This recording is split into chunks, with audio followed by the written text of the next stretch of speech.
आज देश के लिए बहुत ऐतिहासिक दिन है जब उत्तराखंड में आज से यूसीसी लागू हो रहा है। आने वाले समय में पूरे देश में यूसीसी लागू होगा और समान नागरिक संहिता वो सबसे एक ऐसी उत्तम व्यवस्था है जिसमें सबको आगे बढ़ने का मौका मिलेगा और देश प्रगति के पथ पर चलेगा और सारे संसाधन उपलब्ध होंगे। इस नाते से पूरी उम्मीद है कि अब उत्तराखंड के बाद सभी राज्यों में लगातार यूसीसी को लागू करने का सिलसिला जारी हो जाएगा।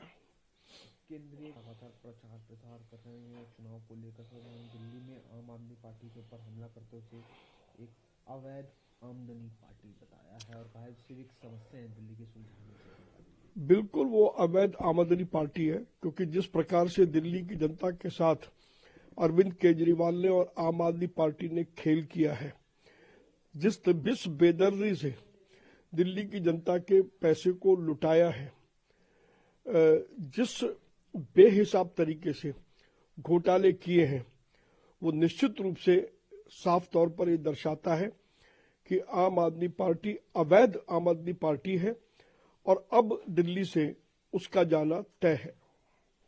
कल गृह मंत्री ने जनसभा में सर ये भी कहा कि भाजपा सरकार में आते ही दिल्ली के अंदर जो है दिल्ली के लोगों को बांग्लादेशियों और रोहिंग्याओं से मुक्त करेगी। ये भारतीय जनता पार्टी की प्रतिबद्धता है जिसे गृह मंत्री आदरणीय श्री अमित शाह जी ने अनेकों बार शिद्दत के साथ दोहराया है। भाजपा की सरकार बनते ही इन रोहिंग्याओं को, बांग्लादेशियों को या अवैध घुसपैठियों को बाहर से निकालने का काम भाजपा की सरकार तुरंत करेगी। मनीष सिसोदिया की जंगपुरा से चुनाव जीतने के बाद वो एक कैबिनेट मिनिस्टर भी बनेंगे और उप मुख्यमंत्री बनेंगे। साथ ही जंगपुरा के लोगों की समस्याओं का समाधान एक फोन कॉल पे होगा। देखिए, शेख चिल्ली के हसीन सपने, आज मनीष सिसोदिया ये बात कह रहे हैं। जरा वो बताएं कि 10 साल वो जिस क्षेत्र से विधायक थे तब 10 मिनट में तो लोगों की समस्याएं हल नहीं हुई। मनीष सिसोदिया और आम आदमी पार्टी का चेहरा दिल्ली के सामने आ चुका है और निश्चित रूप से भारतीय जनता पार्टी की सरकार बनेगी और जिन लोगों ने भी दिल्ली के साथ छल किया है उनको सजा भुगतनी पड़ेगी। आम आदमी पार्टी आज मैनिफेस्टो लॉन्च करेंगे, आपका अब मैनिफेस्टो लॉन्च करने पे उनके पास बचा ही क्या है। वो लगातार घोषणाएं पे घोषणाएं किए जा रहे हैं। उनका एक ही उद्देश्य है कि किस तरीके से दिल्ली के लोगों को मूर्ख बनाओ और उनको भ्रम में रखो। अब जो मैनिफेस्टो लागू करेंगे वो भी भ्रम का एक पुलिंदा ही होगा। दिल्ली विधानसभा में बेरोजगारी एक बड़ी समस्या है और हम उसी चीज को लेकर आम आदमी पार्टी को एक्सपोज कर रहे हैं। लोगों की झूठी उम्मीदें जो है आम आदमी पार्टी से खत्म हो चुकी हैं।